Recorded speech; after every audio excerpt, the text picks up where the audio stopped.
மூக்கல்ல சாப்பிடாதவங்க கூட இந்த ரெசிபி செஞ்சு கொடுங்க, அவ்வளோ லைக் பண்ணி சாப்பிடுவாங்க. இதில் சீக்ரெட் மசாலாவும் இருக்குது, சொல்கிறேன். சூப்பராக இருக்கும், எல்லாருக்கும் பிடிச்ச மாதிரியே சொல்கிறேன்.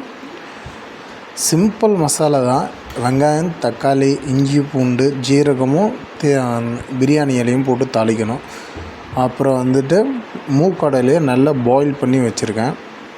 பாயில்னால் ஃபுல் பாயில்டு. இது எடுத்து ப்ரெஸ் பண்ணும்போது உடையிற மாதிரியே பாயில் பண்ணி வச்சுட்டு நல்லா மசாலா பண்ணிவிட்டு அந்த பாயில் பண்ணதை ஒன்றா சேர்த்து மிக்ஸ் பண்ணிவிடுங்க. அடுத்தது பாயில் பண்ணும் போதே இதை அந்த சோளா கூடவே பெரிய ஏலக்காய்னுவாங்க, பிளாக் கார்டமம், அதை சேர்த்துட்டு பாயில் பண்ணிங்கன்னா, உப்பு மஞ்சள் போட்டு பாயில் பண்ணிங்கன்னா இன்னும் சூப்பராக இருக்கும் டேஸ்ட்டு.